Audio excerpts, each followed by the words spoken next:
Hi, it's Bob Rivers here, radical centrist. And on tonight's show, we have Spike O'Neill.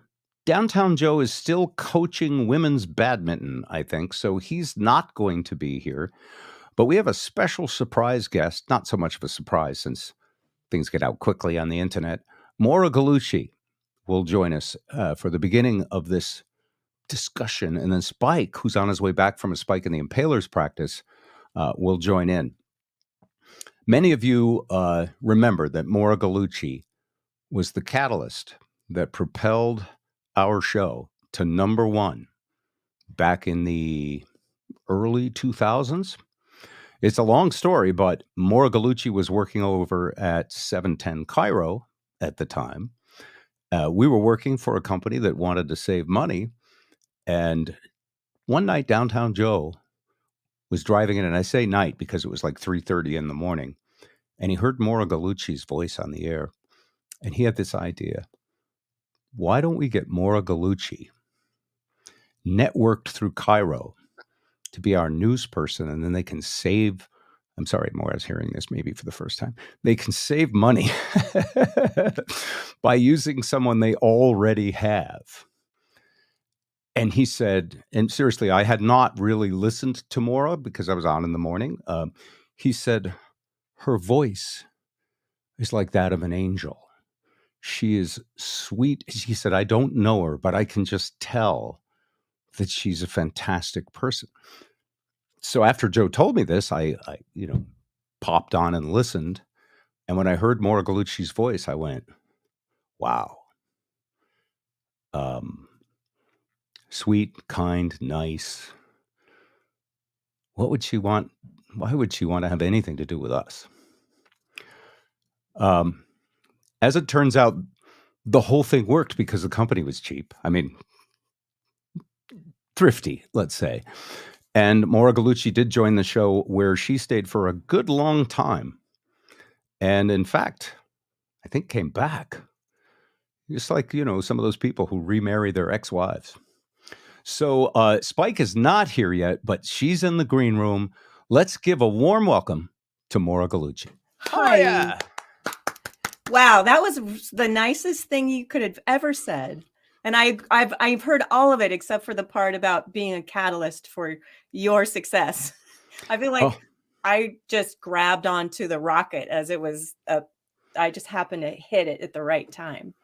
Well, as you used to know and maybe have forgotten, I have no particular talent. I surround myself with really wildly entertaining, interesting, and funny people. And then I'm sort of the conductor of the orchestra. You really, without overdoing it. Now, that's not possible for me. I will overdo it. But you brought a credibility to our show, first of all, by virtue of being from KIRO. Second of all, by being a woman who could tolerate us. And third, just because of your good heart and good nature, that really did propel the show. We had our first number one ratings shortly after you came on board. The company was happy. I'm sorry I put all that saving money stuff in. I would have. Oh no, that was right on out in the open from day one. We were all clear on that. We were all clear on that. Company. So anyway, welcome, Maura Gallucci. And I should give some more Wikipedia props to you in terms of your history. How many years at KIRO? You worked for KOOW. You've done lots of other voice work, and you have a studio in your basement now, like just about every 16-year-old kid. Yes, exactly. That's what I've been doing. Of 16-year-old kids, you have one. I do. I have a 16-year-old and an 18-year-old, and it's crazy to think that I was working with you before I had either one of them, and then took some time off and came back, and now I've got a 6 foot, 295-pound dude living in the basement, and a 16-year-old. Seriously? Yeah, he's a big dude. Wow. He's a big guy. Yeah. Wow. And he's about ready to graduate. And I sometimes think about the stories that you used to tell with about your boys, because they were in high school back then. That's right. And I remember, God bless Andrew. He didn't have a great he had a challenging high school time, right? He So did, yeah. yeah. So Similar I to his relate dad. to that Yep. with Finn. Okay. Yeah. Finn can't possibly be as uncool as me and Andrew were. Well, he's a pretty quiet kid, and he keeps to himself, and high school hasn't been, he's great now. He's great, but we went through a couple of rough. Quiet, thoughtful kids don't do as well as bullies. I remember. So, Yeah. oh wow. So, all right. So you look fantastic. You haven't aged a day. Oh, thank you. You The do glasses too. are awesome. Your Like the voice glasses. is still like butter, as Joe said. Um, let's try to have this conversation as if we weren't having it for someone else as a show, although I had to do the nice introduction. How are you? I'm good. Things are good. We weathered all of the COVID and all of that really well, except for, that was kind of in the heart of the time when we were trying to figure out how to help our son kind of get through this and become an adult and figure it out. So, COVID was tough, I think, for kids in high school, especially. Tougher, especially for kids. Yeah. Yeah. Yeah. Thinking back on this, and I know you're a whiny ass liberal. Do you think we overdid it? Do you think that like we should have just said, kids aren't going to get that sick. Grandma and grandpa, lock yourself in the basement. Everyone else. Yeah, the thing was we just didn't know. I think we probably did overdo it a little bit, but the thing was there were these two extremes like we still have, but so it was like one reaction to the one extreme to the other. And now it's like, do you go out with a mask? I mean, I don't either. In fact, for all of my whiny ass liberal BS, we went to New York, flew on an airplane with COVID, didn't know it, spent a week touring around New York City, and very likely gave, many people the disease. And I can't believe I'm admitting that, but it was terrible. We didn't know we had it. And What you're saying is, what's funny is they we'll tease a little about politics. The Republicans is better sorry than safe. And the Democrat point was better safe than sorry. And at the time, science was better safe than sorry. Also, we have to admit that when the virus first came out, it was more deadly. yeah, It killed a higher percent. It was still a low percentage of people, but everybody who got it had this risk of dying.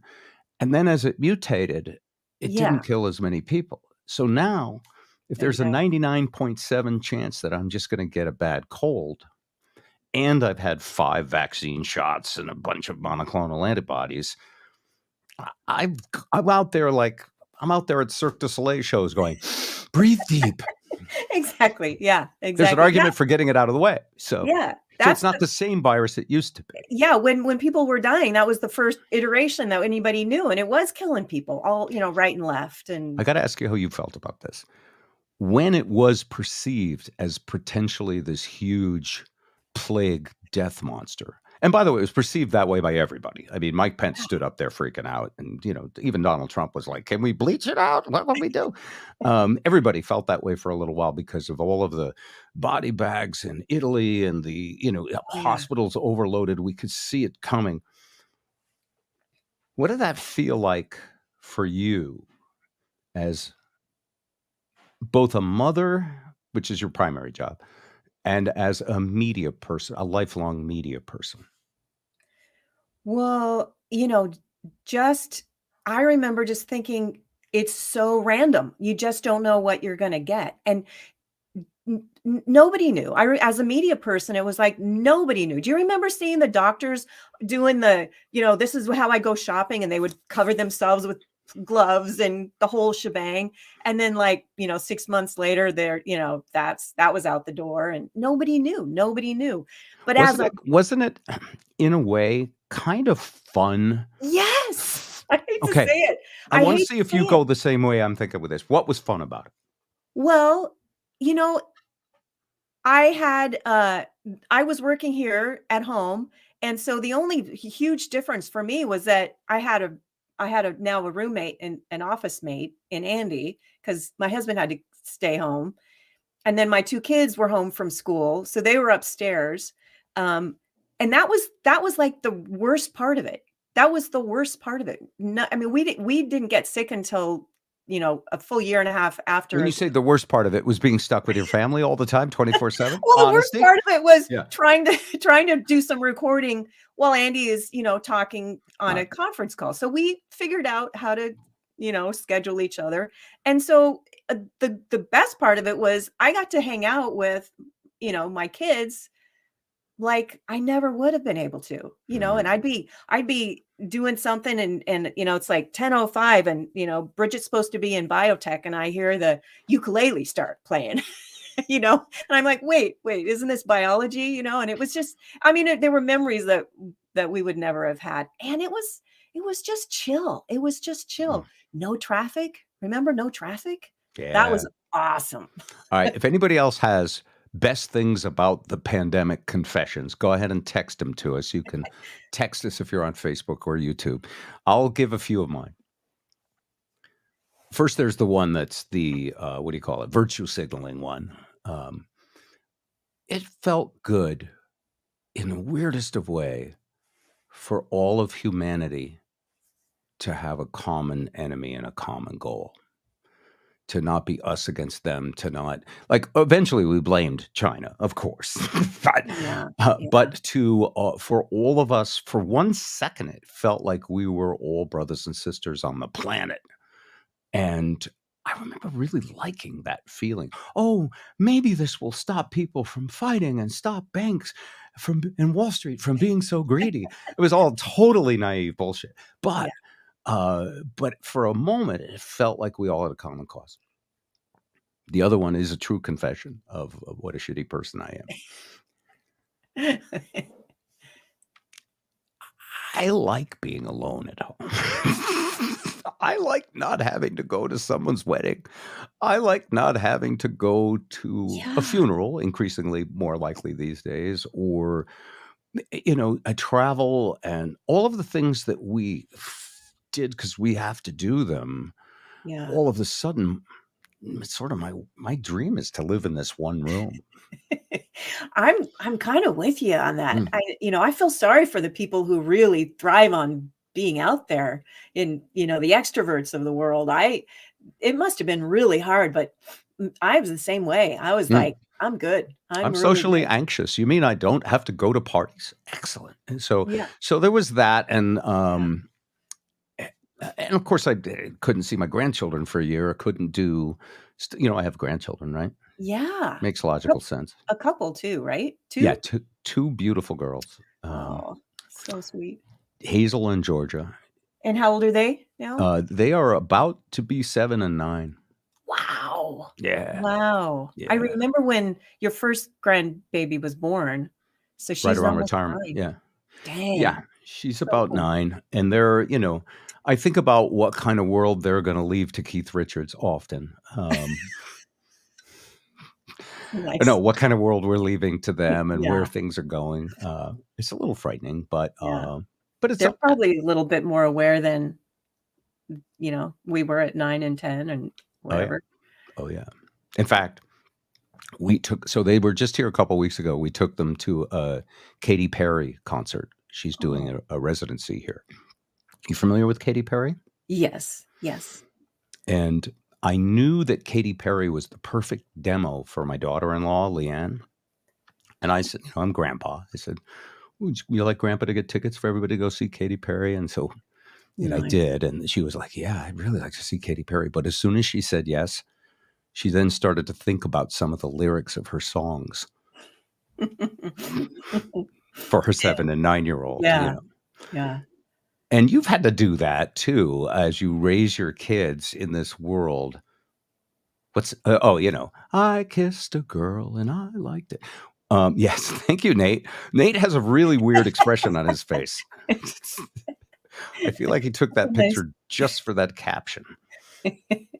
Matt says, I enjoyed no traffic, no need to shave for a week at a time. I didn't shave for the last couple of days. And I said to Maura, do you want me to shave? She said, nah, I don't bother. Grandparenting is awesome. Yes. Maura, long time no hear. Nate Robbins says, Orcus misses you. Oh, You have so many thanks. fans here, they're not even going to answer the Thanks. question. Not having to cancel plans and feel like a jerk so I can stay home. Yes, Katie. Yeah, I'm kind of there with you. Yeah. Yeah. All right, back to you. So, and you said you wanted to interview me and ask me questions too. So we'll get to that. Yeah. But you did our show for, I don't know how many years, 20, it feels like about 2008 or 9 It we started. was so Andy and I we weren't married yet. I think we started in 98. Oh, was it that? Oh, wow. Yes. Right? I was at KIRO. You guys were in the other building across the city, Yep. across town. It was the 98. It was that long, but it was okay. Yeah.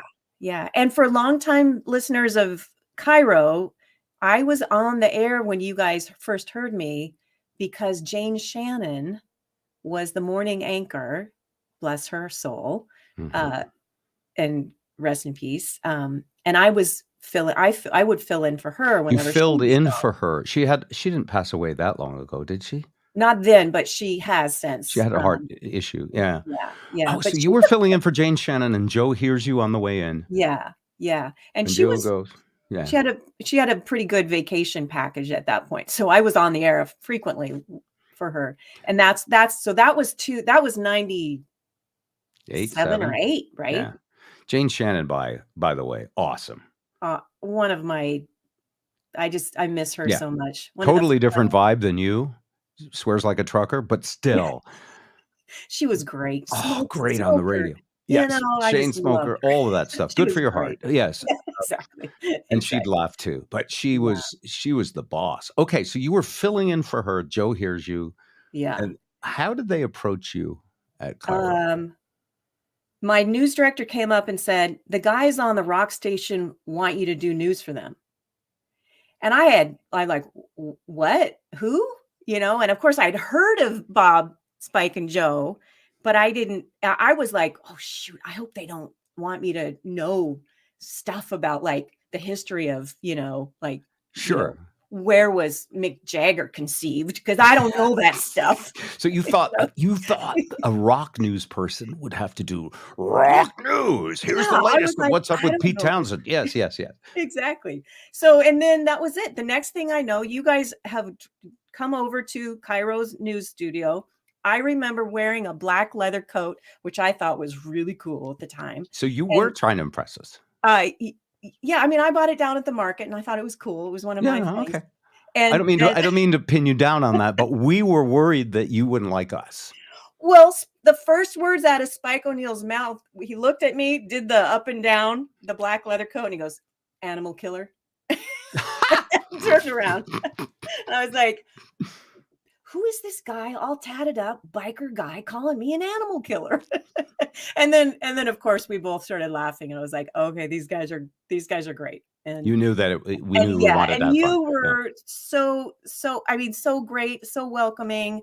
And Joe was quiet, so I felt like he was, more reserved. So I feel like I didn't really get to know him that well. Joe was like the Budweiser frog on our show. The Budweiser frog just sits on the lily pad, and you don't know it has a 10-foot tongue and it can grab and eat something 10 feet away from it. Joe will sit there, rivet, and then he'll come out with an explosive statement, mild-mannered, but brilliant. And change the whole arc of the show with one sentence. Exactly. So I don't know if I ever told you this, but I had this. So constructing a team of people for an improv conversation with chemistry is sort of the same whether you're doing it with the Seinfeld show or whether you're doing it with All in the Family or whether and I studied marketing. And I was always worried, like I'm a DJ, I have a good announcer voice, I can sort of be a host. I studied Johnny Carson actually to practice talking to people and not sounding stupid.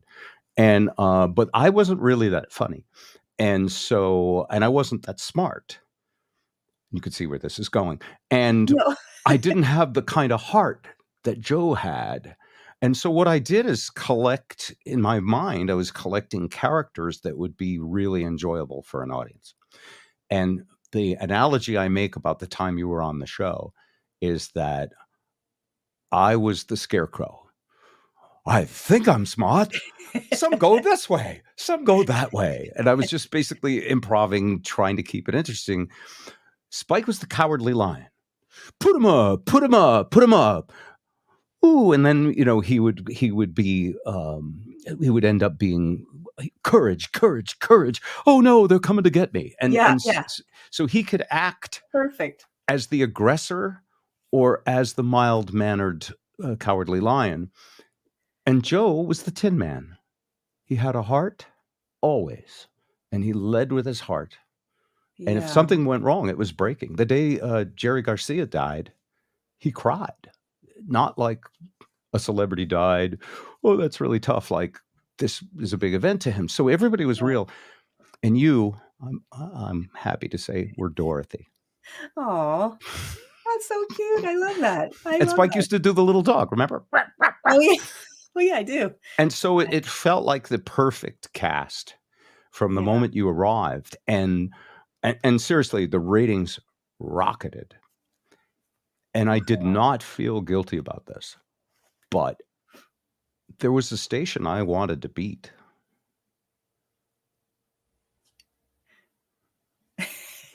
Was it the station across the street? It was the station that we got our free news girl from.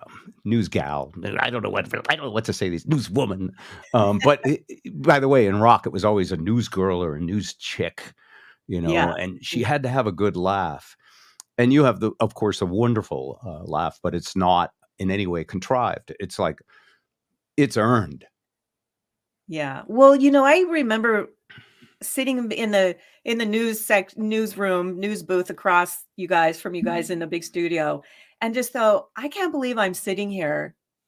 I had like a front row seat to these comedic geniuses. I thought it because I came from.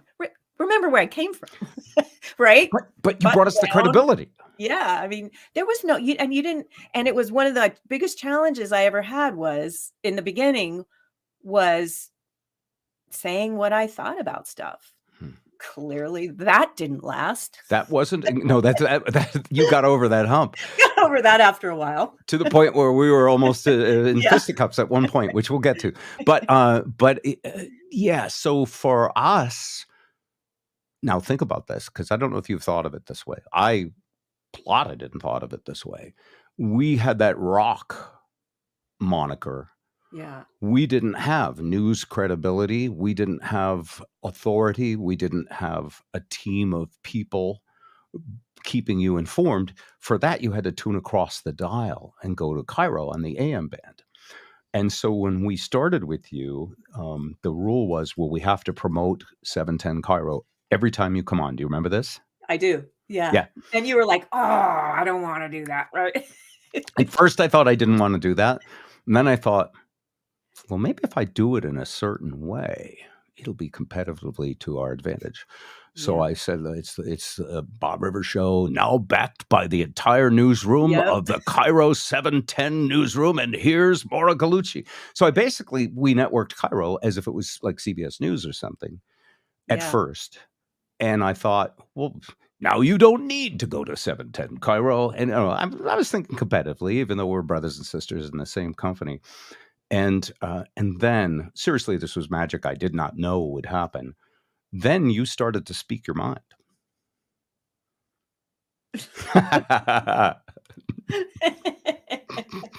Which worked for some of it. It worked for all of it. But I know that I know it's uncomfortable because I've been doing it, and it's a risk every time you stick your neck out there. Yeah. I remember a couple of things in particular. I remember a certain politician who came on our show. Oh, I remember this. You know which one I'm going to talk about? Yeah. Go ahead. Pat Buchanan. Is that the one you were thinking of too? Yeah. Pat Buchanan was running for president. By the way, I'd love to have him now compared to the unreasonable Republicans we get to choose from today. But Pat was essentially, I don't know what you call it without using the R word. He was worried that the Democrats, I'll answer your question in a second, Robert. He was worried that the Democrats and that the foreigners moving in were going to destroy the purity of America. He didn't call it white supremacy, but he was worried about that, and he had a book about that. And I'm doing the polite interview with him. My job as an interviewer is usually to try and be somewhat impartial. Just get out of them what they want to say, and then Yeah. let Spike and Joe comment on it. And you were sitting there and you were sort of steaming in the newsroom. Well, I guess I kind of was. Yeah. Yeah, you were. Because I'm putting this like right-wing guy on, and you're not aging at all, by the way, but you still are a whiny-ass lib, I suppose, a little bit. I don't think you are anymore, but get to that. So he says something, and you go, "Excuse me, Mr. Buchanan, but isn't that a bit racist?" I mean, you just basically. I did. Do you remember saying that? Yeah. I hadn't learned the subtle art of Not the interview. the art of not calling someone blatantly on their bullshit. Yeah. Yeah, he was saying white women needed to breed more, essentially. And I was You like, were breeding age. what? And you were doing your part. I was trying Yeah. unsuccessfully at that point. But yeah, because it took us like 5 years before Finn was born. And do you remember what happened? Yeah. He made me about that tall. I don't even remember what he said, but I remember going home from the show that day and drinking. And I never do that. I mean, I never did that before. He made you day drink. I went home and like cracked a Bud Light or whatever it was. I don't know. And I was, I remember. I don't remember the exact words, but I'll bet we could find the clip. If we do, we'll post it. But he basically, you had called him out. You had literally said, "Listen, Emperor, you don't have any clothes on." This is literally what you said. Yeah. It's not literally, but it's analogous. And he paused for a second, and then he said, I think he called you young lady or something. I think he did. He mansplained and talked down to you that is not at all what he was thinking, that he is. Yeah. And I'd like to hear his explanation now, because I'm sure it was, tap dancing of some sort, but he did belittle you, and he ended the interview. And he was much better at that type of dialogue and debate, because as I remembered, I was really asking the question, like, isn't that racist? Isn't that racist? You could have been like Tucker Carlson. I'm just asking the question. I'm just asking the question. Could that be considered racist by some people? And by the way, there is a way to ask that question. Some people might say that's racist. What do you say to them? Is the safe way for you to not be in the line of fire? Yeah. Well, too bad I didn't have that back then. Let's get into the Wayback Machine. Exactly. So here's what happened. By the way, my admiration for you went up a mile on that day for a couple of reasons. I knew how you felt, because I'd been slapped down like that. But I felt that our show should be a show where it's perfectly okay to question anything. And also, a lot of people felt our show should never talk about politics. Yeah. If you don't ever talk about politics, what do you talk about these days? I open the newspaper. There's nothing else. Yeah. It's funny because we were together at the beginning during the, first or the second Gulf War, the shock and awe. You remember that? I mean, how do you not talk about that? And how do you not have strong feelings about that kind of stuff? And that almost brought you and I to blows. Remember that? Yeah. Not blows. Well, not really. Figuratively. But here's the thing. And we could talk about that now in a way we probably needed a few years to sort out. At least I did in my head. I didn't know who I was yet. I knew that I was hosting a show and that I wanted to beat competitors, and I wanted it to be a #1 show. That was my prime directive. And I knew that I had because we did the whole Dorothy and the cast of The Wizard of Oz thing. I knew that I had all these characters on the show. And for some reason, they were all liberal. I don't know if I've ever explained this to you this way, because we've talked about this a few times. But I knew they were all liberal. And I thought, well, how can I get 100 share if I piss off every conservative listening to the show? So without even really understanding politics much, I knew there had to be a character on the show who spoke up for conservatism, whatever it was. And to this day, whatever it is. when I was a kid, my grandfather was a Republican who ran for office. So I knew basic conservative principles, family, um, religion, smaller government, Fiscal responsibility. fiscal responsibility, Yeah. things that are pretty much like trying to find a maple tree in the desert right now. But I knew that, there were some things that I could sink into. And so what I did is I just decided for a while, well, someone's got to take that point of view, play devil's advocate, whatever. And it's Yeah. not because I was a liberal pretending to be a conservative. I wasn't anything. I'm still not. Radical centrist. See that across the. I don't want to join either team because I want to pick and choose on each individual issue. Yeah. Yeah. I get that. I totally get that. Yeah. So anyway, at this point, I was as admired as Pat Buchanan by you because shock and awe started, and I felt someone needed to defend it on the show just for discussion purposes. Yeah. Yeah.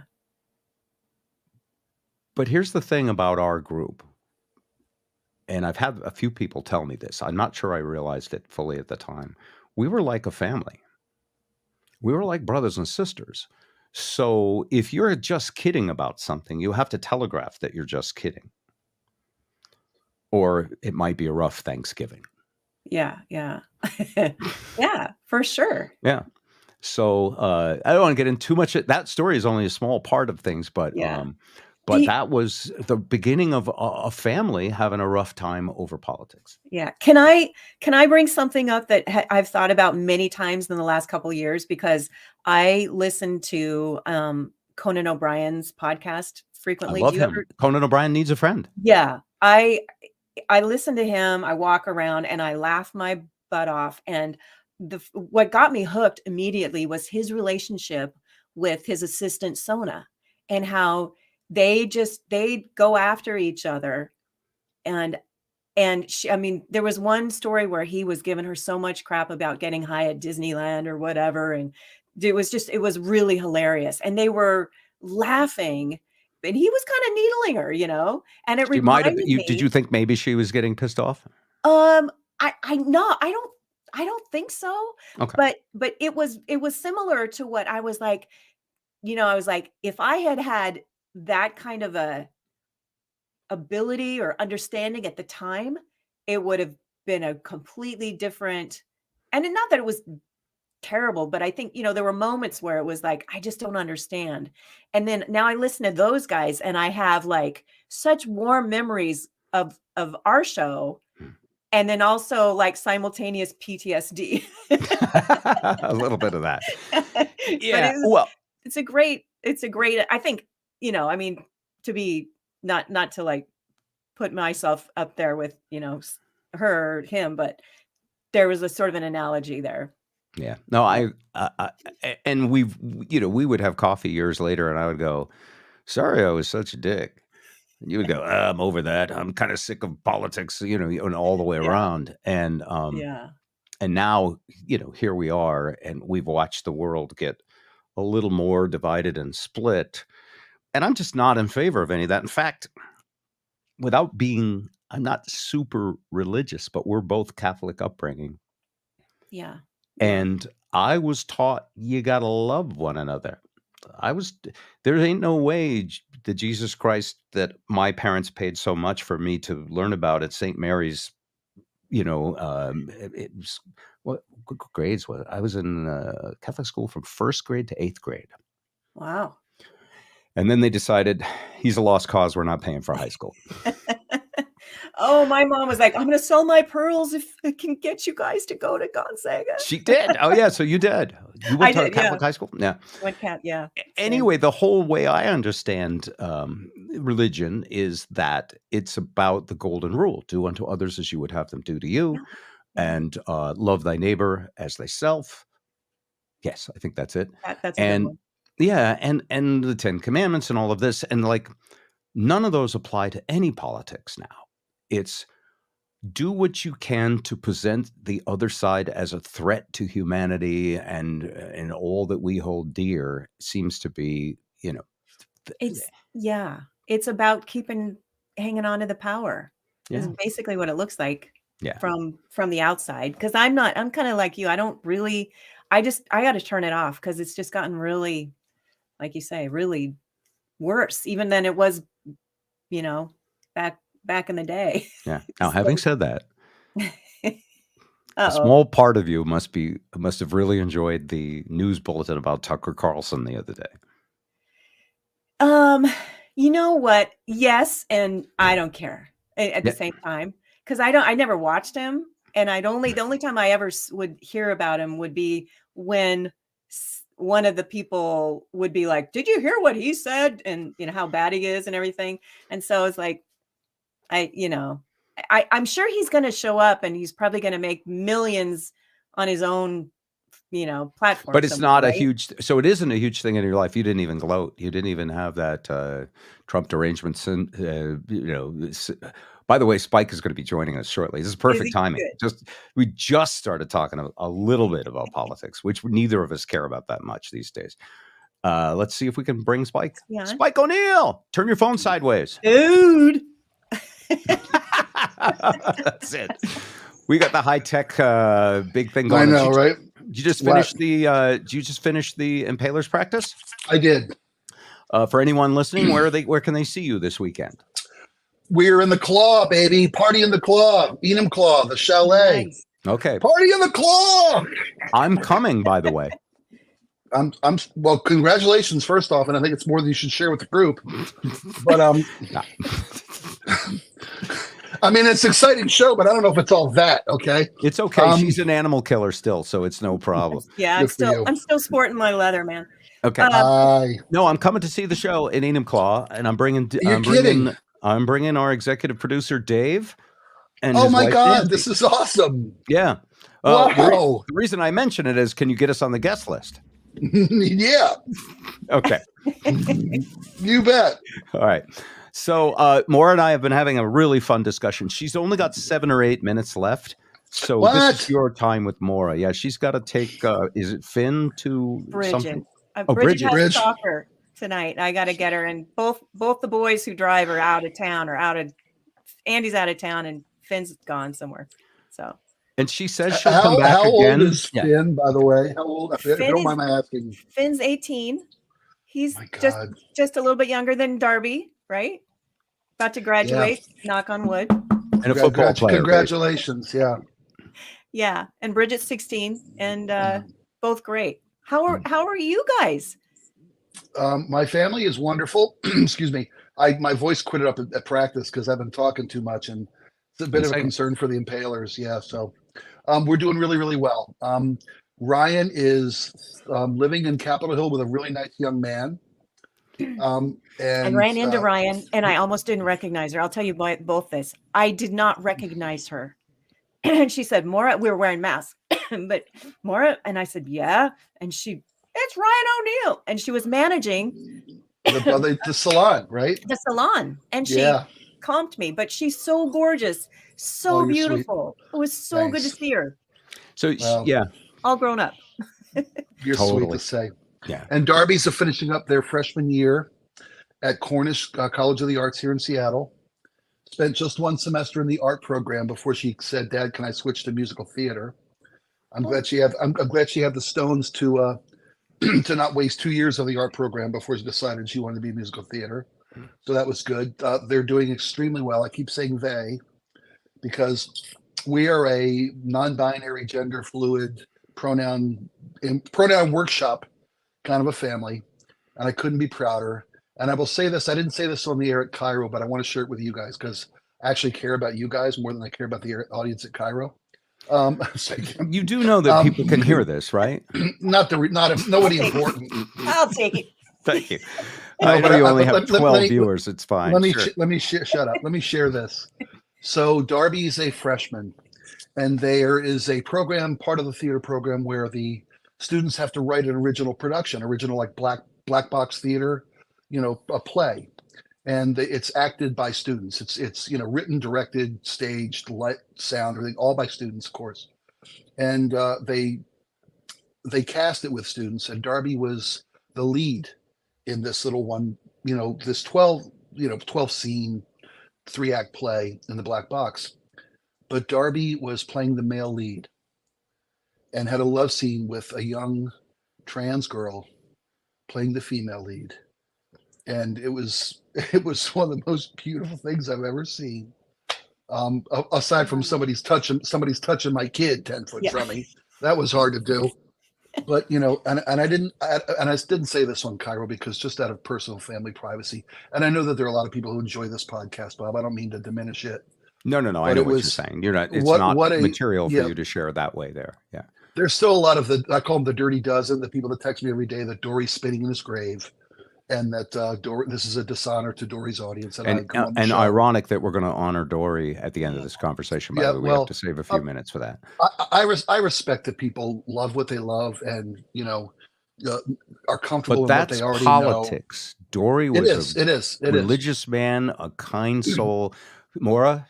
Yep. Father, husband, too, coach, right? Man. Yeah. 100%.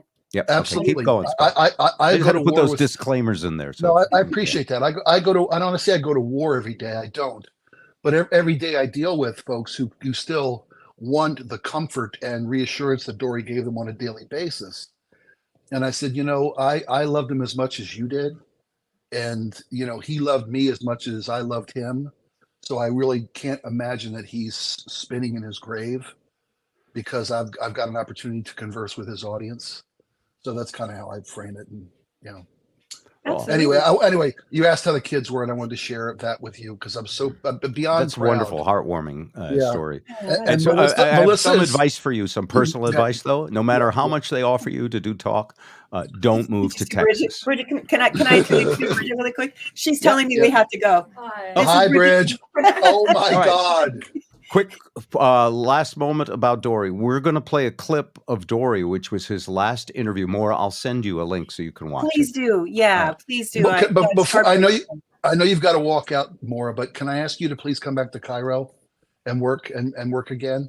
Because they so desperately need your talent and your view on life and your personality. I'm not kidding. I'll talk. This is an excellent time to put your agent's phone number on the screen. Can I work with you, Spike? Yes. I would go there to work with you. I want to work at KIRO. I was like, if there was any way I would want to do it, it would be working with that right there. You're very kind. You're very kind. I miss you. Yeah. All right. Well, Maura, call me. I know a great agent. You agreed too quickly. All right, you guys. God bless you. I love you. Love you too. Talk to you soon. I'm off to. How about in 2 weeks? Can we do this again in 2 weeks? Yeah, I'd love to. I'm off to the pitch. We'll talk more about podcasting. Goodbye. Okay, bye. There goes Maura Gallucci. All right. Whoops. Okay. Hey, brother. There you are. You missed a fun conversation. I'm sure. I'm so sorry about the timing. It's okay. Tonight. Maura has been thinking of streaming and podcasting. Really? And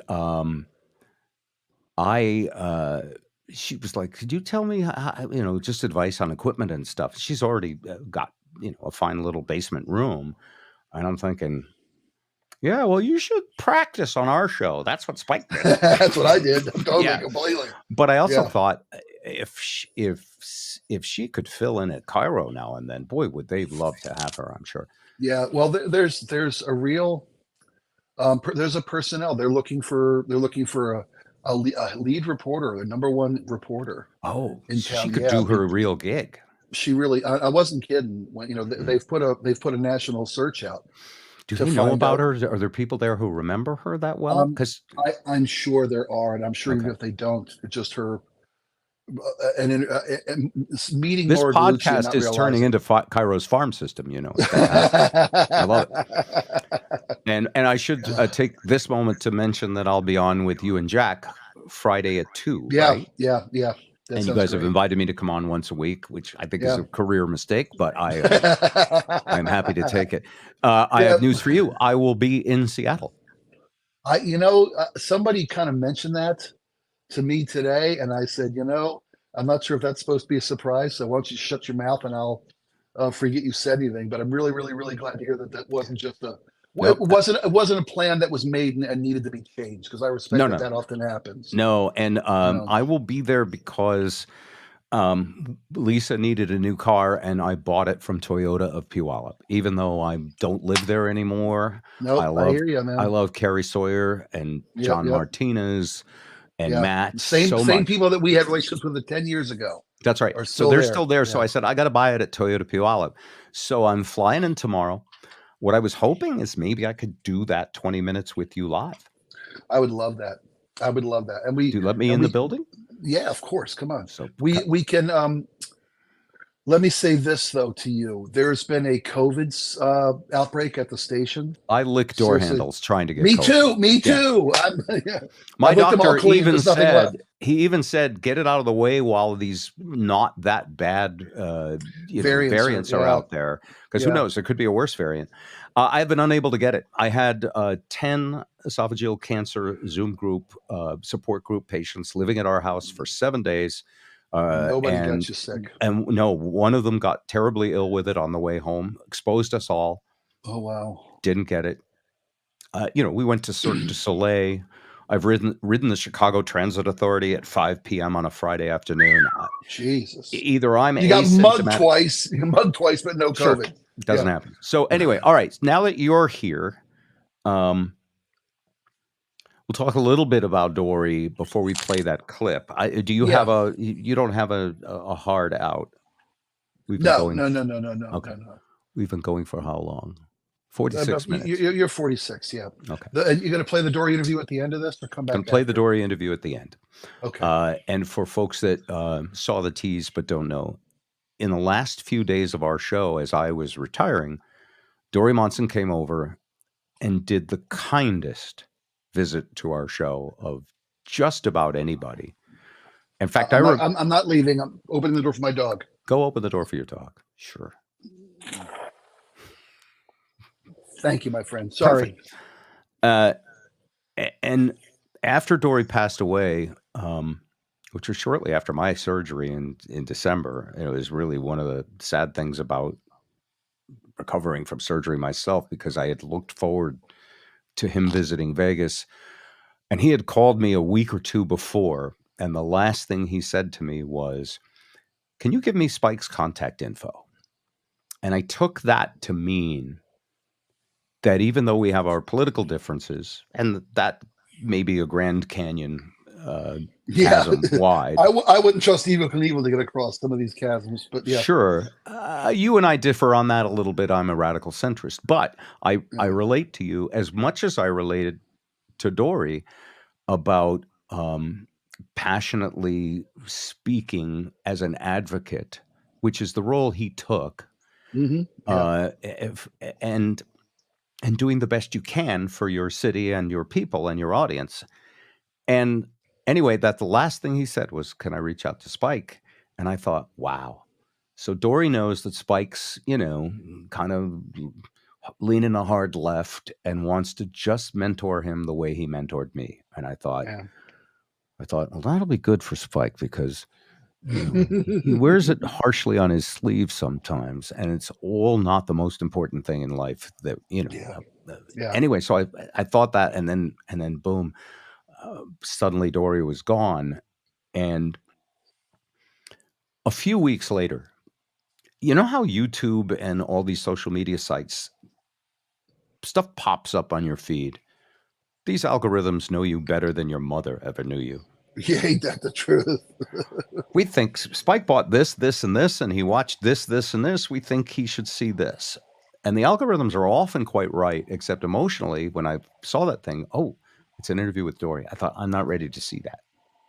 And I haven't been ready to see it. And so I kind of ignored it. And then last week, you and Jack had me on. And I was very nervous, by the way.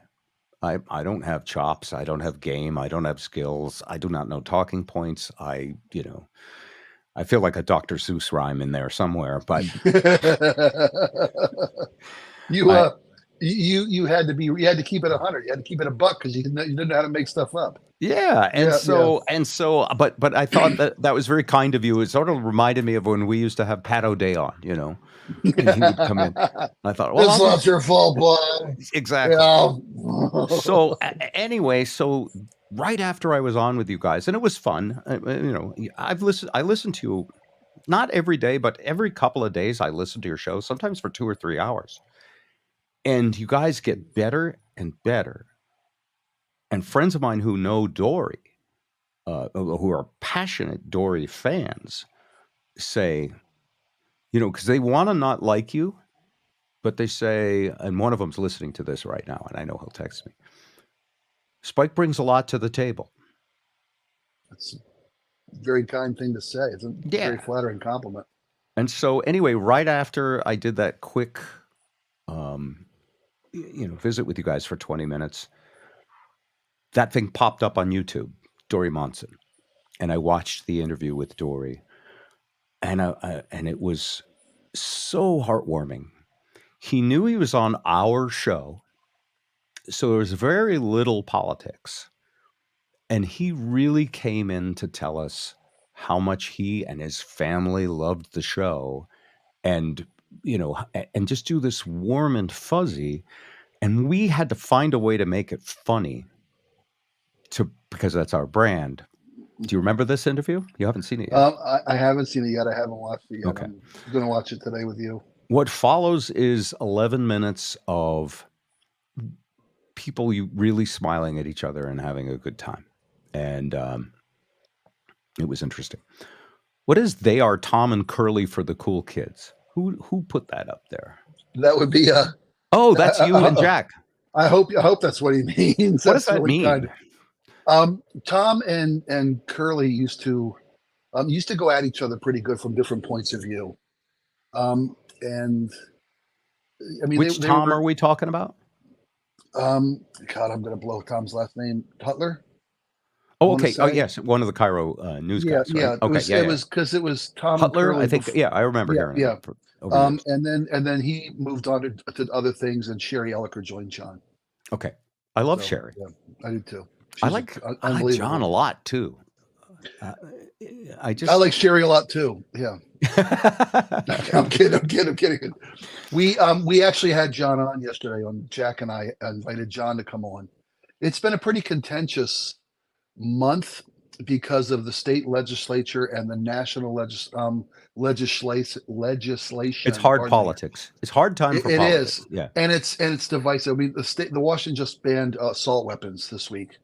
Fought for, and finally, after 7 years, the left-leaning, democratically controlled Washington legislation passed an assault weapons ban. Jack, so wait a minute. Let me guess. The other side is portraying it as the liberals are destroying democracy and destroying your freedom. Yeah, destroying your Second Amendment freedoms because you can't buy any gun you want to. And Jack and I have had some wonderful, spirited discussions on this. Now, Jack leans right a bit. Yeah. But he's pretty darn reasonable. He's a reasonable guy. And so we had John on. And it wasn't. I love. In other words, you wanted to. But look, Maura and I were discussing this. Putting a show together, if it's going to be a good show and not a mean show, it's going to respect all points of view. So you brought him on to respect his point of view. Yeah, and it was John and Jack against me basically because they both. I like them odds. I like them odds too. I think I did okay. It was I left battered and bruised, but I left. So can you play devil? I know I'm the one who likes playing devil's advocate, but what are the valid points against restricting those freedoms? As far as assault weapons go, that the vast majority of gun violence is perpetrated by guns that aren't assault weapons. In other words, it's a solution to a problem that doesn't exist. Well, no, I would counter that problem does exist, and I know you would counter it. I was just. They also no. I hear you, and I won't. You hear what I'm saying, which is. I do. Yeah. We report, you decide. Right. Yeah. Boy, that didn't play well, did it? So we bullshit. You decide. Yeah. So no, but the other argument is that gun laws don't affect criminals, and they're both such valid points.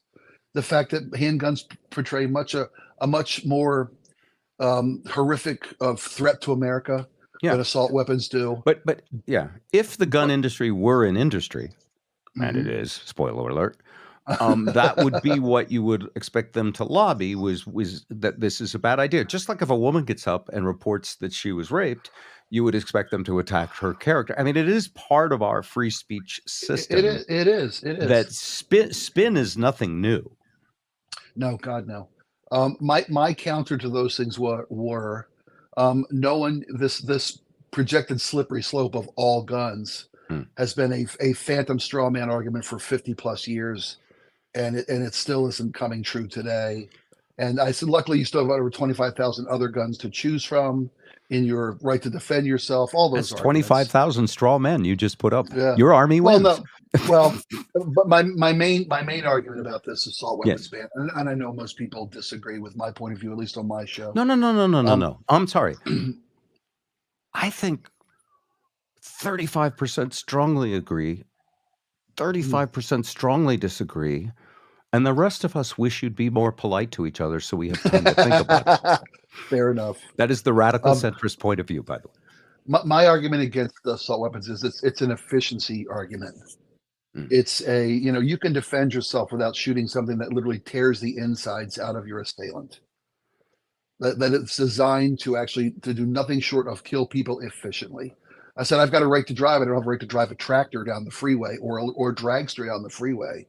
If you're in Vermont, you do. All of that is, I'll push back with what if all your other rights are infringed? Right. But as soon as you say stuff like that, then the bullet points literally, isn't it ironic that they're called bullet points? Yeah, exactly. It is. So for every bullet point you have, there's a bullet point in the other direction.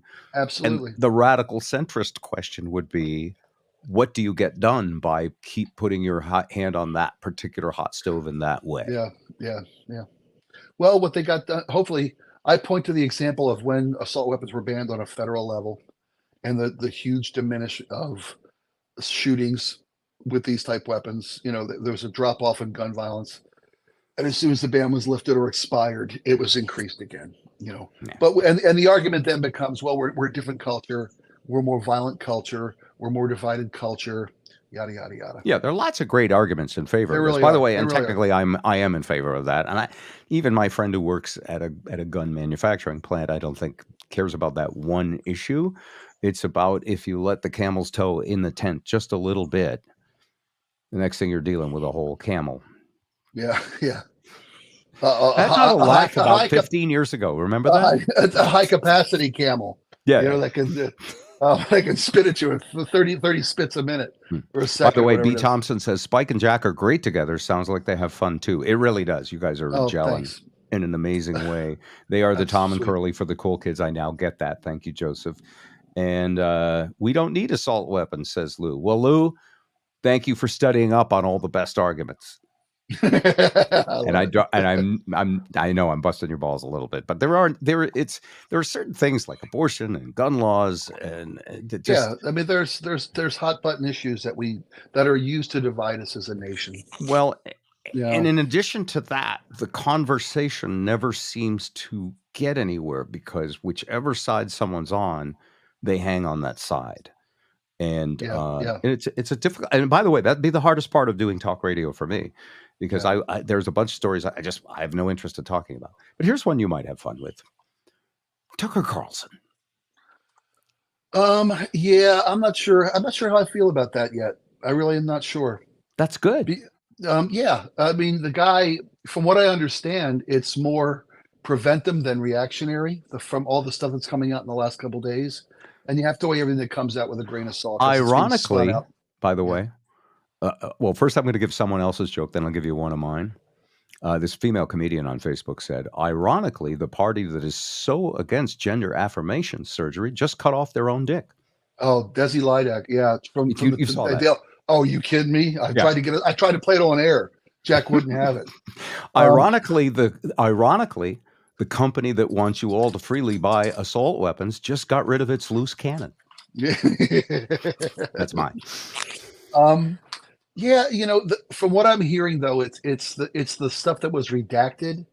All the stuff that came out in the Dominion voting machine lawsuit before they even went to trial. All the disclosure stuff.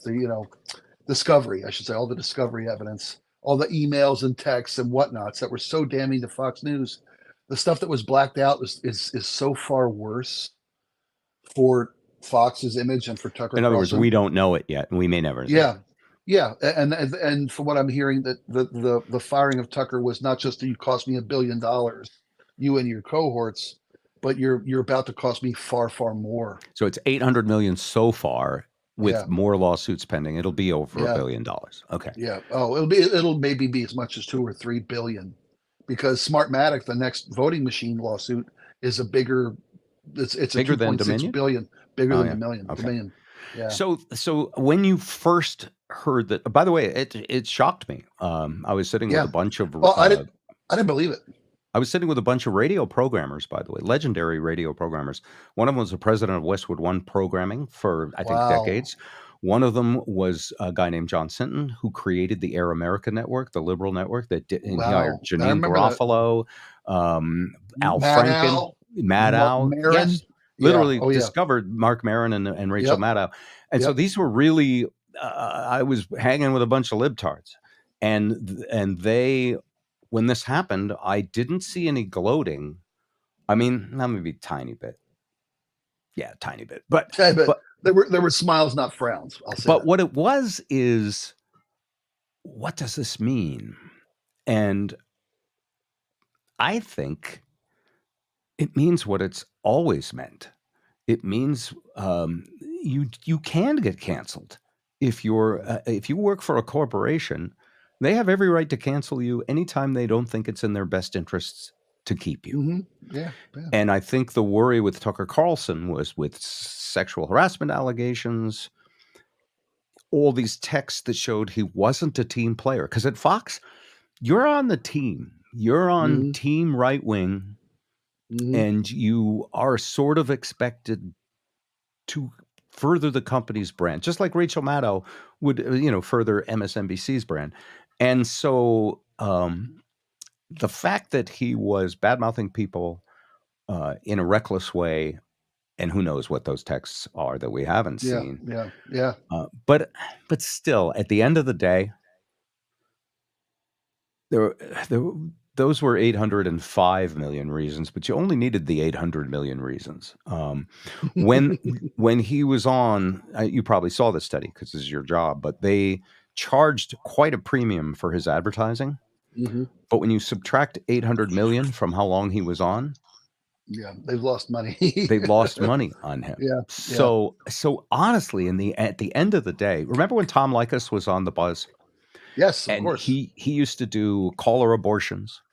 Yeah. And he used to tell people who had women that they had a problem with that, smack that bitch or something like that. I mean, he used to say things like that. And none of that was a problem because he was number one adults 25-54 in Seattle Afternoon Drive. I liked the guy. I didn't like the show or the shtick, but he was a sweet, nice guy and very nice to us. We got to go to his house and meet his wife. Yeah, and he was a consummate gentleman. Doted on his wife. But I was conflicted. It wasn't his wife; it was his girlfriend because he never married the bitch. No, yeah, like it's 101. Sorry, don't spend more than $40 on a first date. Do you remember all those things? I could, and at the end of the day, it's a great act, and Tucker Carlson documentedly lied about many things and then never got caught for them because he was on to the next 24-hour news cycle. Yeah. It's just like Dr. Oz, who had miracle cures. This isn't about politics. It's about your long-term credibility. So he had a hit record that got burned out. Now, will he be back? Maura thought, he'll be back and doing great. I have no idea. I do know this. Yeah. I wouldn't go against billionaires. Yeah, they do tend to make the best moves. That's how they get to be billionaires. Yeah. Yeah. And I also look at, everybody thought when O'Reilly was let go that he'd come back bigger and stronger somewhere else and bring up another brand to that level, and he didn't. I've enjoyed his podcast once or twice. Yeah. And Fox will go on and rage and still do what they do much longer than anybody that sits in any chair they own. They'll find the next huge Yeah, star. they will. It could And be everyone's been more efficient and more dangerous than the last. Yeah. Yeah. It was. What do you think of Maria Bartiromo? Do you think that the Money Honey is? I can't believe she's still there.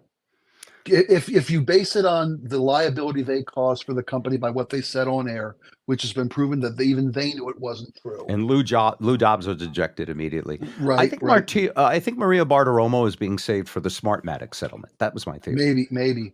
Although, do you think Smartmatic will settle or go to court? Everybody will settle. Here, yeah, and you said earlier a wise thing. Yeah, that's what lawyers want you to think. They've said they won't settle. They want the testimony on the witness stand. But money changes everything. At the end of the day, Cyndi Lauper. Yeah, at the end of the day, these guys don't want to set precedent for freedom of speech law, which right now is very generous to billionaire corporations. Right now, you have to prove actual malice or complete total disregard. And I'm paraphrasing because I'm not a lawyer. And those things are a really steep hill to climb. So if this case were decided in court, by the way, I've read that there would have been a much smaller dollar settlement. The court wouldn't have awarded the whole thing. It could have, but they probably would have set precedent with the law, and that would affect all companies going forward, and it would have reined them in. Instead, and this kind of is America. It's America I like.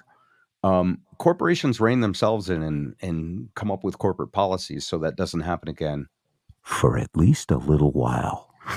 Make lots of money again till we forget by the next shiny thing. So anyway, all right, so how are you doing other than all of that? I am it's funny, I think I caught COVID 2 weeks ago. You didn't test? I didn't test because I didn't want to miss a shift. And it was at KIRO. Anyway, it was at KIRO. Everybody at KIRO was staying home. So it's like going to live with other what do you call them? The people It's like going to live with other lepers. Yeah. Well, I wanted to just keep doing this show and building a rhythm with Jack, and there was nobody in the building, so I felt safe and I could go in and be with it. But a couple nights I had really sweaty with sweat while I slept, and today at practice for the band, my voice just quit, and I think it's that I got sick a couple weeks ago. You got to rest. Yeah. A big Saturday night gig. It's Friday night. Don't come on Saturday. The Saturday night show is very slow and quiet. You got to Friday rest. Night. I know. It's a good thing you don't have a job where you use your voice. Well, last time we played, I was doing both shows. I was doing 12 to 3 and 7 to 10, and I totally failed at rehearsal. But that Saturday night when we played, it was stellar. I was rested and ready to go, and I hadn't talked for 3 straight hours prior to rehearsal like I did today. So Tim says warm honey, Spike. Yeah, I think they're going to fire. Is that a Bartiromo? Is that a Bartiromo comment? Warm honey. The money honey? Ringing, even though I have the ringer off. That's so strange. Who's calling? You heard that. Thank you for the tip. Yeah, I did. Warm honey and throat coat and all the things that you're supposed to do to take care of your throat. Remember the time we played the Edmond Center for the Arts? I had such a bad cold. I was doing Red Bulls, and I drank a whole bottle of Robitussin during the show and chased it with Red Bull. That was one of the weirdest nights we ever had. All right, be careful with your voice. I will. Thank you. It's actually more important than the family jewels at this point of your life. Yeah, I'm sorry, the family jewel. Yeah, the last one. And that thing ain't making nobody any money from here on out. I wonder what percentage of people listening know exactly what that meant. We're both cancer survivors. Yeah, man. Testicular cancer. Boy, I remember that. And it was the last.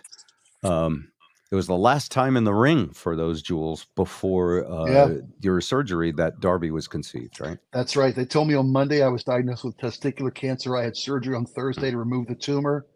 And between those 2 days, Melissa and I conceived Darby. I was going to call her Jack or Rose because it was the one that didn't go down with the Titanic, but we like Darby. So that's a great Irish name. All right.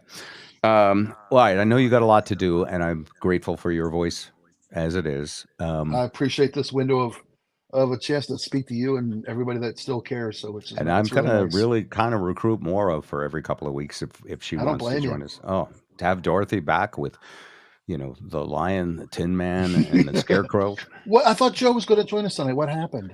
It's his last. What does he coach? Volleyball or badminton? Badminton. Badminton. Yeah, because that's the most rough and tumble sport that Joe would want to coach, I think. Badminton. Yeah, it's the blood sport that is badminton. Yep. All right, Red Bull, Robitussin, and syrup. All right. So to set this up, do you remember this interview? I don't. It's been, perfect. So I'm looking forward to watching it. When I clicked on it, when the algorithm gods said, you should watch this, I had no idea what was coming, and I had avoided it for months because I wasn't ready. And I also worried that if it was anything not great about it, I wouldn't want to know, Yeah. If it was like rough politics or something. But I should know better. Dori, when he was on our show, did our show. And, I visited his show a couple of times, and I clearly removed all doubt, as they say, by speaking.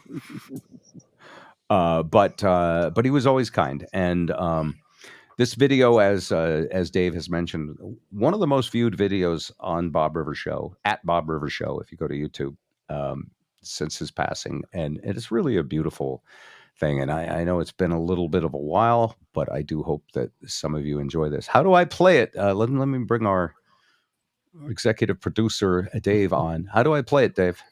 You just click the video like it's a guest here. The thing that says Dori video, and that'll take up the whole screen, or it'll push us to the side? No, it'll be to the side, and we'll get to see your reactions. Oh, that's nice. You ready? Yeah, I'm ready. All right, you're ready to go home. All right, here we go. Whoops. Oh. I'd like him to stand up. I have not seen him in a while. Stand up there, Dori. Dori's looking very svelte. I try. I do what I can, Bob. So I'm here to do a 30-10 weight loss for life commercial with Spike and Joe. That's right. We kid you about commercials, but we like to do all those commercials. Really? We love commercials. I didn't know that about you guys. You know that I saw an inspirational speech once by Paul Harvey, where he said it was time for radio stations to stop with the songs in a row business, and start saying how much they love their advertisers, because the advertisers are the lifeblood of your relationship. Of course, it's the only reason we have jobs. It's the only reason we have jobs. And the other thing is, though, that their relationship with their customers is what's important. Like, for example, and early on with Paul Harvey, he turned me on to Bose Radio. Yeah, and I'm listen. This is a fantastic radio. But I would more like it if I knew that he had one at his house. Yeah. No. So having you in this morning, I would like to know. Just do you really shop at Image, etc.? Take me on a tour of your house, starting in your driveway. Oh man! And I need you to mention every. The first thing I do is I look up at my Jorvie roof. And then you do. Yeah, you do. Yeah. And then I walk inside and don't bypass the gutter helmets. Yeah, on gutter your helmets, of course. Of course, they keep the leaves and needles out. Right. Sure, they do. You bet they do. And by the way, we listen enough so we could probably do this for you. But I want Dori to give us the tour. He skipped it. He's already inside the house. I mean, when you drive up that beautiful concrete driveway, well, I'm not sure who put that in for you, but I know that your pet's in the yard because of the invisible fence. Invisible fence. Absolutely. Now you know you're amongst friends. We're fans. Then my Milgard doors and windows. I look through those, beautiful, made for the Northwest. They keep warmth in and crackheads out. I think we've probably gone far enough here. I want to see what your lovely wife is wearing. Well, it's funny because I auditioned for every one of those commercials. And I got them all. That's right. When Pedro asked me, he said, what song do you want played when you come in? And when I was driving in here, I was thinking about you guys and your show, and I was thinking how long you've been on top in Seattle radio. And one of my favorite lines in a Billy Joel song is in that song, Angry Young Man, where one of the lines is, I found that just surviving was a noble fight. Wow. And I love that line. But I was thinking about that line regarding you guys as I was driving in, because you've been doing this for 25 years in Seattle, right? 25 years with the three of us. Yeah, Yes. yeah, exactly. I found that just surviving was a noble fight. So that was the song that I was thinking about driving in, coming to talk to you. And then when Pedro, I didn't know he needed a song for my intro, but that's the one I mentioned. But it was my little tribute to you guys, because you've survived on top for so long here. Thank you, Dori. Yeah. That's nice. It's very ironic to me that you're the first person who's not coming in plugging a website and actually selling a product. No. Hope Came in that's to right. say I'm just something here nice. for you guys. I'm just here for you. That's very sweet. Now, I've told the story before that you and I sat in a trailer at a remote Yes. at a Toyota dealership, and not Yes. my favorite Toyota delership, but another one, a fine Toyota dealership. On a rainy, dark Saturday. It was a late rainy, dark afternoon. Saturday, and I walked in, and you took the time to just sit with me and talk to me about your job and what you were doing, because you were doing talk radio, and weren't you on Como for a while too? No, it's on King 1090. You were a 1090. That was Today's it. Yeah. KING. sports guy at King. Yeah, I was the sports guy. Yeah, I did a weekend sports talk show. Yeah. I talked them into it because they had no ratings on the radio station, and they said it can't hurt. So Can't hurt. It's so bad that we should just put him on. Exactly. And it'll be fine. Yeah, It's another thing I auditioned for, by the way. Yeah. Hey, did you audition for that Yeah. too? No kidding. So I remember the guy telling me, no, sorry. All right. And you, anyway, you were very kind, because at the time I was very nervous. I was like, well, I'm going to be very nervous. And you said something to me that I never forgot. You said, yes, you will be nervous. Yes, you will have. And you used the word flop sweat. Do you remember flop sweat? Oh yeah. Tell Yes. people what flop sweat is. Flop sweat is what I get about 11:59 every You still morning. get it. No, I'm always paranoid, and I like you guys, I way over prepare for the show. I always assume that the internet's going to go down and that all the phone lines are going to crash, and I want to make sure I have enough to do a 3-hour show with absolutely no tools, and it's just paranoia that drives that. But you just It's important over-prepare. because, in You other words, and by over-prepare. the way, I've heard even like Madonna, not to compare you to Madonna. I think she auditioned for a lot of those things. You got all those products. I have a much better thought. But Madonna used to say, and Madonna's your jam. Madonna used to say that she was nervous before she went on stage, even at the height of her fame, because there was a certain amount of, it's good to be a little bit on edge before Yeah. you crack the mic. Yeah, paranoia. Paranoia is a wonderful motivator. So you guys, That was really funny. What's that? Madonna forgot her I hate needles. Please, I hate needles. I hate ex-boyfriends. 24 years old with their abdomens. Blah, blah, blah, blah, blah. I hate him. man. It's a good one. So here we sit, and we're counting down the last shows, 3, 2, 1. Are there any questions you have for us? Well, I got a topic. Yeah. I got a topic for you guys, because I'm always trying to think of topics for my show. Where will Bob's audience go? Talk amongst yourselves. I want to know your because you're a radio historian, and I think that when we chronicle the greatest shows in Seattle radio history, you guys are going to be up there. Who'd you put on your Seattle radio Mount Rushmore? Who are the performers that you would put at the top? Well, I'd leave room for those that are still on the air. So I'm not going to mention anybody who's still on the air. Okay, fair enough. No, I'm not fishing. It's not fishing. no, I like agree. Dori, No, the that's a first great one who question. came here with a topic to talk I about. think that, are we... And by the way, Jody said after John left, Jody said, I was trying to be really nice and not say that Robin was a bitch, because Robin was a bitch to I her. never said that off yeah. the mic. Oh, But- I could hear it in your voice as I was driving in. I was Believe very me. generous, though. And by the way, she was 3 years, definitely a challenging person to get along with, but she's on that mountain. As the biggest female radio personality in the history of Seattle, I think. And who else? Well, Pat O'Day. I think you got to put Pat O'Day up there. By the way, there's already a rock up there that looks like Pat O'Day, so you hardly even have to that's carve right. it. Yeah, exactly.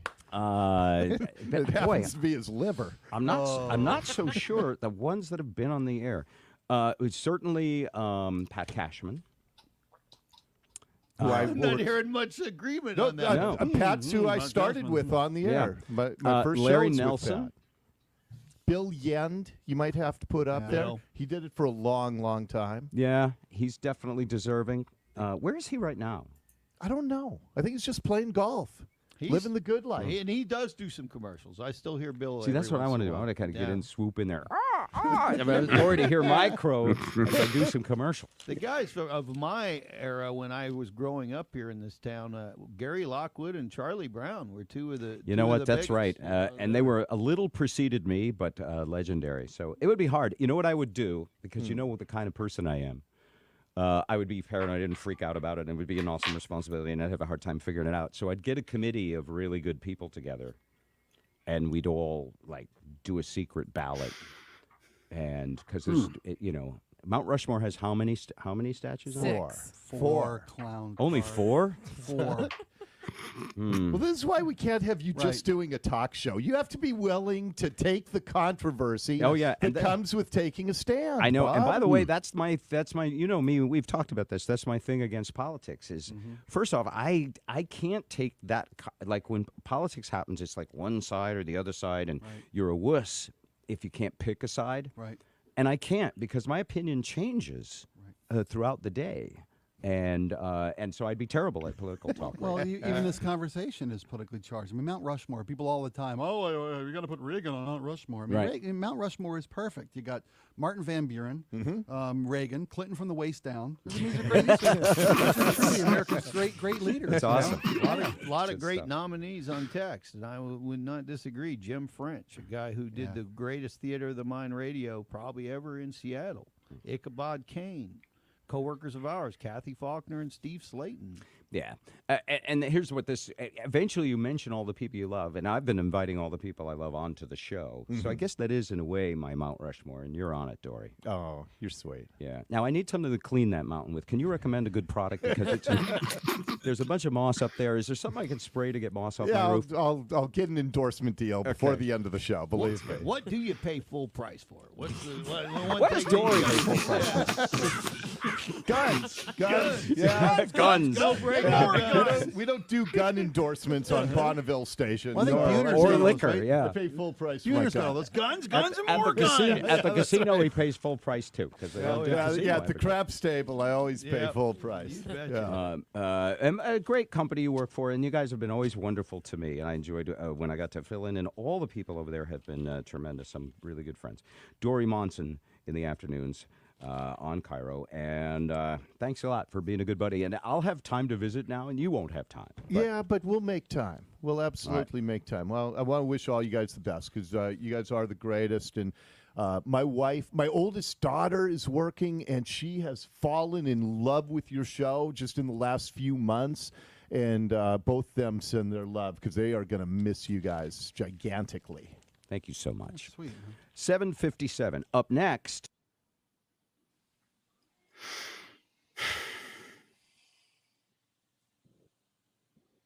That was hard. Say more. Dori finally got a gun endorsement. No, what a class guy, man. You know, on air, we agreed about so little from his on air content and the side of the point of view that he took. But I understand that's what his audience wanted from him. And it's also who you are, though. You are yourself.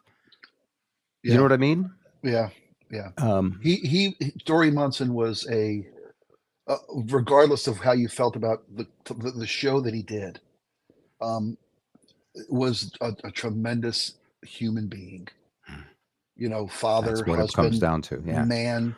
Politics is a battle for power and money. It's a battle for ideals between two warring factions. It always has been. It always will be. You've seen Game of Thrones, right? Many, many times. Well, I think we're nicer than those civilizations. Yeah, you know, but true. The theory is Game of Thrones is our actual natural DNA to be warring, tribal, yeah, and only care about our own interests. And to elevate that to create a civilization where more people are safe and more people are reasonable to each other. Yeah. Just in our lifetime, what has happened with gay marriage, what has happened with so many, racism, what has happened with, since I was a kid, when African Americans were routinely, not just systematically in some leftover stuff, but routinely prejudiced against, couldn't ride in the front of the bus. I mean, society makes its progress, but then each generation has to come up and sort of relearn what Boy, that's civility is. You know, the first part of civilization is the word civil. Being civil to each other goes against our natural instincts. Like, you want to cut down those that are your enemies. And so I think it's the struggle between good and evil. I mean, the Lord of the Rings, Star Trek, you know, when we watch those shows, we're watching, and Game of Thrones especially, we're watching our inner selves still can relate to a beheading or marching in and wiping out an enemy. And that's, and to recognize that that's in us, and not respond to anger with more anger, because I think that just multiplies anger. Again, this is why I'm not on talk radio. Boy, this would be a tune out. Such a tune out. Well, it's anger and fear are the easiest emotions to activate, and the most powerful emotions that drive who we are. Yeah. I mean, that's so make people mad. That's our reptilian brain. That's why all of the ads for political candidates are about anger and fear.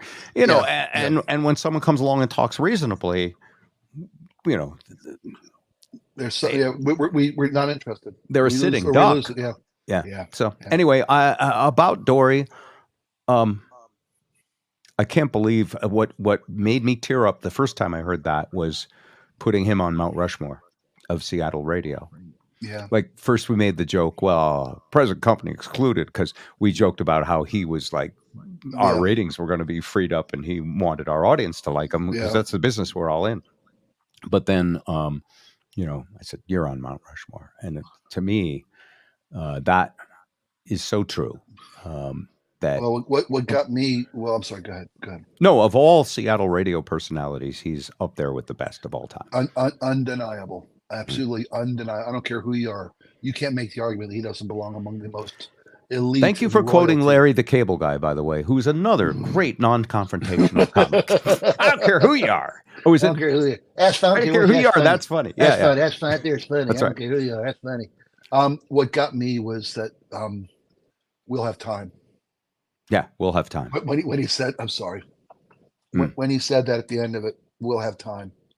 And to your point earlier, you had mentioned me before in private, and I think maybe even in here, that he had asked for my number to reach out to me. Yeah. And at that point, I had been about 4 months, maybe, at KIRO, doing just fill-ins and doing the night show from 7 to 10, where I tried to learn to do what he taught you to do, or at least helped you learn how to do. Taught. Yeah. We powwowed regularly. I was there trying to figure out, find my legs and my voice in that arena. And to think that he cared enough to inquire, and then that we'll have time comment, when he said, that just broke my heart again. Yeah, we'll put you on Rushmore too, right under Bill Clinton's dick. I'll be doing this. That was a great. That's a really. Those were some strange analogies. All right. Yeah, that's what I do. All right. To close it out, Spike O'Neill, Bob Rivers, Maura Gallucci on the show earlier. Thank you all for watching. You can subscribe and like us on our YouTube channel at Bob Rivers Show. And we don't get a lot of, we get most of our viewers on Facebook, but then Facebook makes it go away in 2 or 3 days. So we're just putting this out everywhere. It's going to be on Spotify with video, and wherever you get podcasts. Thank you very much for watching us. We really, really do appreciate it. And if you want to put something in a tip jar, go to patreon.com/Bob Rivers. I don't know why I don't run commercials for that at the beginning, because it's not about the money anymore, but every little bit is much appreciated. Thank you all. You ready to say the last word? Say some words of wisdom to close out the podcast. Every day is a flipping gift. You know, you asked me what it's like being at KIRO anytime, and every day I get to go in there and revel in front of a microphone to an audience is an absolute gift. And we don't know how many gifts we got coming. So suck up the day. All right. And if you tuned in late for this, you can get it on demand on Facebook anytime, or Bob Rivers Show at Bob Rivers Show at YouTube. Watch from the beginning, because Maura Gallucci was delightful to talk to again. And I think I have her hoodwinked into coming back on a regular basis. Yeah.